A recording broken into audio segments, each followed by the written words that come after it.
It's very clear, beyond any doubt, that many of the circuits in the brain that are involved in mood and feelings of well-being, and also sort of self-image and how we see ourselves, employ the neuromodulator serotonin.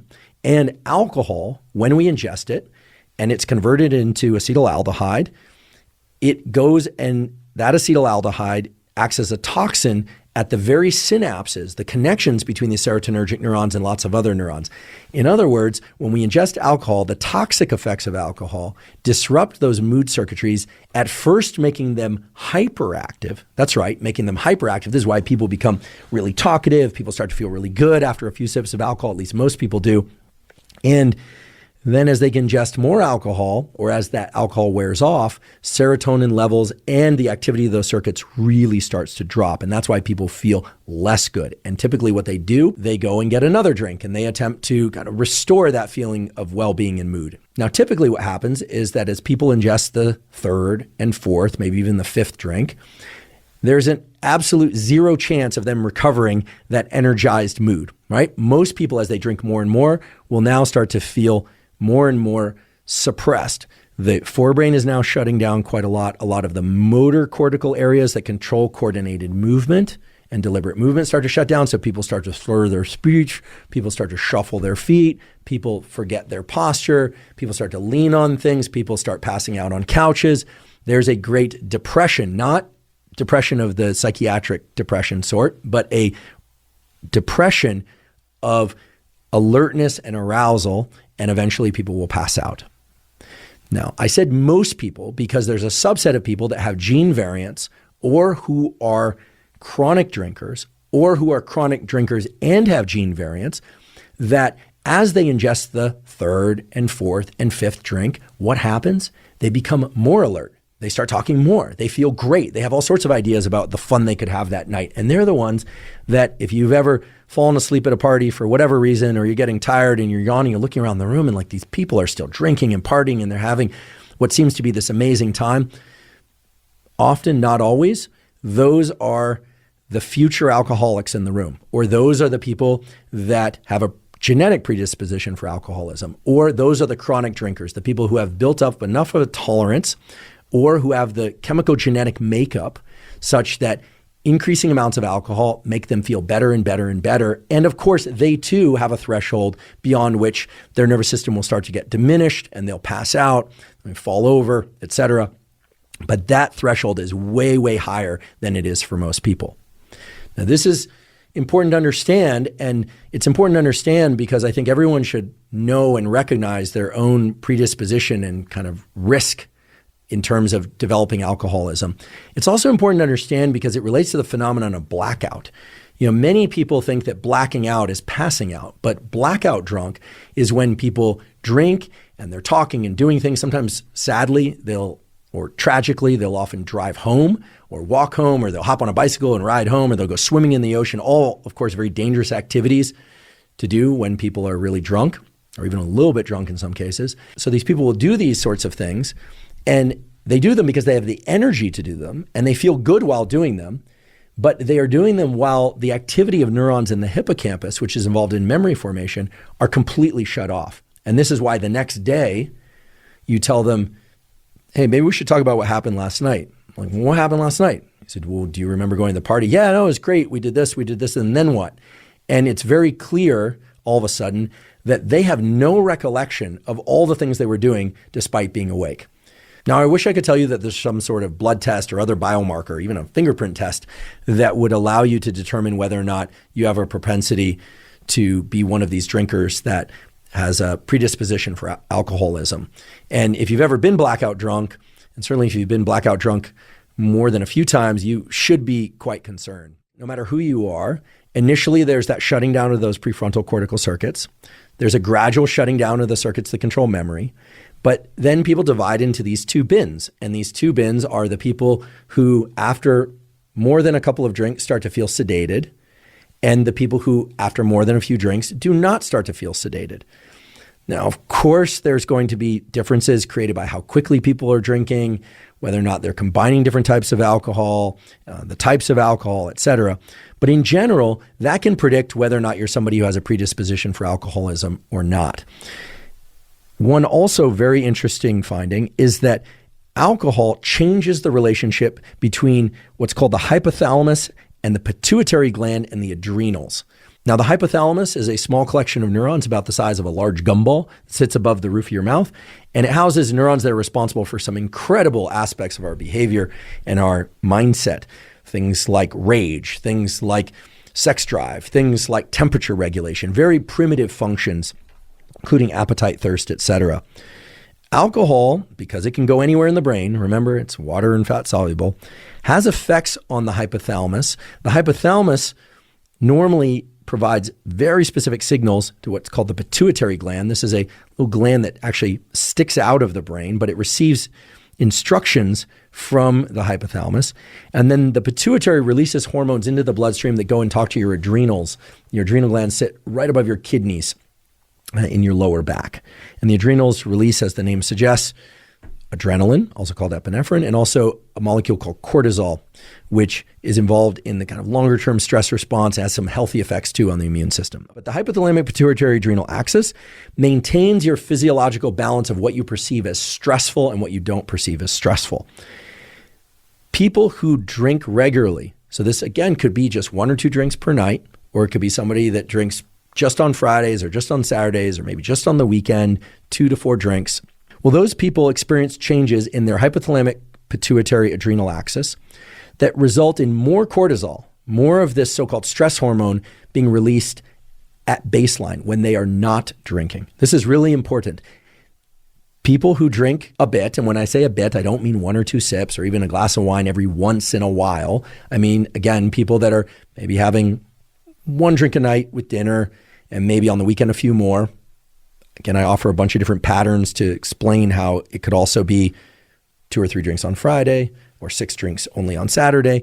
Well, all of those groups experience increases in cortisol release from their adrenal glands when they are not drinking. And as a consequence, they feel more stressed and more anxiety when they aren't drinking. Let's go back to this issue of those who are prone to alcoholism versus those who are not. Remember, there are people who have genetic variants that make it more likely that they will become alcoholics. But there are also people who drink often, who start to experience this increase in alertness the longer they drink across the night. Part of that effect, we think, is because of changes in this hypothalamic pituitary adrenal axis. So alcohol is kind of a double hit in this sense. It's causing changes in our brain circuitry and neurochemistry that at the time in which we're inebriated are detrimental, and it's causing changes in neural circuitry that persist long past the time in which we're experiencing the feeling of being tipsy or drunk. Now, again, I don't want to demonize alcohol. I'm not saying, if you have a glass of wine now and again, or you drink a beer now and again, or even have, a mixed drink now and again, or a shot, that's necessarily terrible for you. I certainly do not want that to be the message. What I'm saying is that if people are ingesting alcohol chronically, even if it's not every night, there are well-recognized changes in neural circuits. There are well-recognized changes in neurochemistry within the brain, and there are well-recognized changes in the brain-to-body stress system. Want to drink even more in order to get just back to baseline or the place that they were in terms of their stress modulation and in terms of their feelings of mood before they ever started drinking in the first place. So again, I don't want to demonize alcohol, but I do want to emphasize that there are long-term plastic changes, meaning changes in neural circuitry and hormone circuitry, that across a period of several months, and certainly across a period of years of the sorts of drinking patterns I described, which I think for most people are going to sound like pretty typical, right? I mean, nothing that I described so far was about drinking a case a night or about binging on alcohol in the way that we often hear about it in the news. These are pretty common patterns of alcohol consumption. I mean, all you have to do is board a transatlantic flight or actually go to an airport on a Sunday afternoon in a sunny area of the US, and people are having 3, 4, 5, 6 beers, et cetera. Again, Personal choice is personal choice. I'm not telling you what to do, but it's very clear that those sorts of drinking patterns are changing neural circuitry and they're changing hormone circuitry. And I'd love to be able to tell you that they're changing them for the better, but they simply are not. They're actually changing them for the worse. And worse is defined as making people less resilient to stress, higher levels of baseline stress, and lower mood overall. Brain axis. I don't think the gut-liver brain axis has ever been discussed on this podcast, maybe any podcast. Although at the moment I say that, I'm going to, the gut-liver brain axis, people are going to come after me with, I suppose, gut, liver, brain, and brains. In any event, you have a brain, you have a gut. That gut runs from your throat down to the end of your intestine. Your gut and your brain communicate by way of nerve cells, neurons, and nerve connections, the vagus nerve in particular, and by way of chemical signaling. Your gut also communicates by way of chemical signaling, and believe it or not, by way of neural signaling too, to your liver. And as we talked about earlier, the liver is the first site in which alcohol is broken down or metabolized into its component parts. People who ingest alcohol at any amount are inducing a disruption in the gut microbiome, the trillions of little microbacteria that take resident in your gut and that live inside you all the time and that help support your immune system and that literally signal by way of electrical signals and chemical signals to your brain to increase the release of things like serotonin and dopamine and regulate your mood, generally in positive ways. Well, alcohol really disrupts those bacteria. And this should come as no surprise. I mean, earlier we talked about this, and it's well known if you want to sterilize something, you want to kill the bacteria, you pour alcohol on it. I was always injuring myself when I was a kid. It's one of the harshest ways to clean a wound. But for centuries, thousands of years, really, alcohol has been used in order to clean things and kill bacteria. So alcohol kills bacteria, and it is indiscriminate with respect to which bacteria it kills. So when we ingest alcohol and it goes into our gut, it kills a lot of the healthy gut microbiota. All these pro-inflammatory molecules, those are being released. You've now got disruption of the gut microbiota. As a consequence, the lining of the gut is disrupted, and you develop, at least transiently, leaky gut. That is, bacteria that exist in the gut, which are bad bacteria, can now pass out of the gut into the bloodstream. So you've got a two-hit kind of model here. In biology, we talk about two-hit models. That is kind of a 1 + 1 = 4.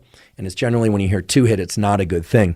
So you've got bad bacteria from partially broken down food moving out of the gut. The good bacteria in the gut have been killed. You might say, why doesn't the alcohol kill the bad bacteria in the gut? Well, the bad bacteria that are from partially digested food oftentimes escape the gut before the alcohol can disrupt them. And so now you've got leaks in the gut wall. You've got the release of this bad bacteria. You've got inflammatory cytokines and other things being released from the liver. And they are able to get into the brain through what's called a neuroimmune signaling. The net effect of this is actually to disrupt the neural circuits that control regulation of alcohol intake. And the net effect of that is increased alcohol consumption. So this is just terrible, right? I mean, you take in something that disrupts two systems, the gut microbiota, and it disrupts it in two ways. It's killing the good gut microbiota, and it's allowing the bad bacteria to move from the gut into the bloodstream. You've also got pro-inflammatory cytokines coming from the liver, and those converge or arrive in the brain and create a system in which the neural circuits cause more drinking. That's a bad situation. And this is why people who drink regularly, even if it's not a ton of alcohol, certainly for those that are chronic heavy drinkers, what you end up with is a situation in which you have inflammation in multiple places in the brain and body, and the desire to drink even more and to further exacerbate that inflammation and the gut leakiness. So this is basically a terrible scenario for the gut-liver-brain axis. And it's especially prevalent in so-called alcohol use disorder. Again, people that are ingesting somewhere between 12 and 24 drinks per week. But on the positive side, it points to the possibility that at least some of the negative effects of alcohol consumption, whether or not you're somebody who's currently ingesting alcohol or who used to ingest alcohol and is trying to so-called repair these systems of the brain and body, whether or not replenishing the gut microbiota is going to be beneficial. And we know that there are ways to do that, and we know that there's at least some promise. Nonetheless, it is called tolerance to alcohol, a critical yet understudied factor in alcohol addiction. And while this paper does include alcohol addiction in the title. It's not just about alcohol addiction. Here's the basic summary of what tolerance is. First of all, tolerance refers to the reduced effects of alcohol with repeated exposure. And it is caused mainly by changes in neurotransmitter systems in the brain that are the direct consequence of the toxicity of alcohol, that aldehyde molecule that we talked about before. There's an enormous number of chemicals that change with repeated exposure to acetaldehyde, everything from GABA to dopamine to serotonin, second messenger systems, adenosine, and on and on. Rather than go into each of those in detail, I just want to talk about the contour of the reinforcing and the tolerance-inducing effects of alcohol. What do I mean by that? Well, here we are back to our old friend, meaning the molecule that comes up over and over again in these podcast episodes, which is dopamine. Whether or not somebody has a predisposition to alcoholism or not, whether or not they're an experienced drinker or not, when people initially start drinking, there are increases in dopamine, or what we call dopaminergic transmission. Dopamine is involved in motivation, craving. It creates a sense of well-being. It increases energy. Again, typically only at the beginning of alcohol exposure.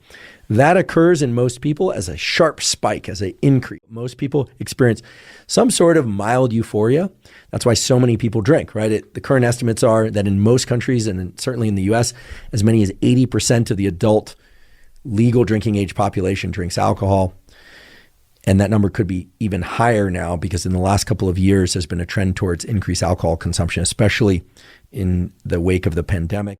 So there's an increase in dopamine and an increase in serotonin. So it's kind of an increase in well-being, an increase in mood, but it's a very short-lived increase.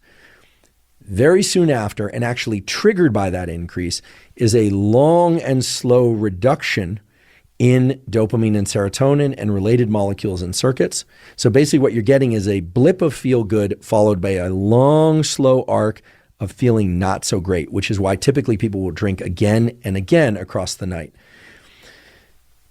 The key thing to understand about tolerance is that with tolerance, the duration of that long, slow reduction in dopamine and serotonin gets even longer. In other words, the negative effects of alcohol that happen after the initial feeling good extend longer and in fact get more robust. There's also a reduction in the reinforcing properties of alcohol. There's a shrinking of the feel-good blip that happens when one first ingests alcohol. And this has been measured in animals and humans. So the first drink that somebody has, provided they have enough alcohol dehydrogenase that it doesn't make them feel nauseous and sick right away, they feel really good. And then as it wears off, they feel kind of lousy and they want to drink more. So they might drink more. With each subsequent drink, and even drinks on different nights or even different weeks, the amount of dopamine that's released is reduced. The amount of serotonin that's released is reduced. So what you're getting is less and less of the reinforcing properties of alcohol, the feel-good stuff, and more of the punishment pain signal aspects of alcohol. Well, Dr. Anna Lembke, who's a medical doctor, she wrote the incredible book, Dopamine Nation. She was a guest on this podcast, on Joe Rogan's podcast, on Rich Roll's podcast, and several other podcasts, world expert in addiction. And she talked about this pleasure-pain balance that extends beyond alcohol to things like sex and gambling and to other behaviors that can potentially become addictive, but certainly includes alcohol.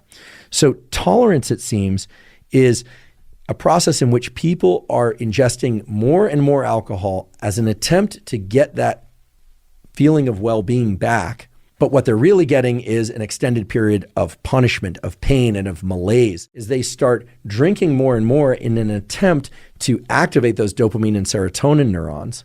As they do that, there is an increase in alcohol dehydrogenase. So the enzyme that metabolizes alcohol is increased because the body and liver have to contend with all that alcohol.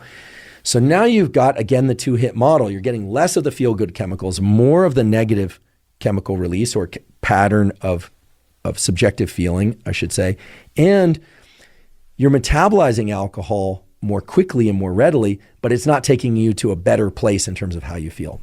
That's one of the major underlying reasons for what we call tolerance. So if you're somebody who drinks and you notice that the feeling that you are seeking with alcohol is now requiring an additional drink or drinks, plural, chances are you are disrupting the dopamine and serotonergic systems of your brain. and you are doing that in a way that is increasing the pain and punishment signals that follow alcohol ingestion. And again, that's not just on the night that you're drinking, but afterwards as well. Is that all bad news? Well, pretty much. But the good news is that if you abstain from drinking for some period of time, then of course these systems reset. How long you need to abstain will depend on how much you were drinking and how long you were drinking for. Certainly people who have alcohol use disorder, who are alcoholics, their main goal should be to quit alcohol completely. I know there's some debate about this, and I don't want to get into that debate because I'm certainly not going to try and direct anyone's recovery. There are expert counselors and MDs and people that can work with people. In fact, for some very heavy drinkers and people with serious alcohol use disorder, going cold turkey, that is stopping drinking completely, can actually be medically dangerous. So the path to sobriety for certain people looks different than the path to sobriety for other people. What I'm referring to here are people that are ingesting, again, somewhere between, on average, 1 to 2 drinks per night, whether or not that's done night to night or whether or not that's condensed to weekend use.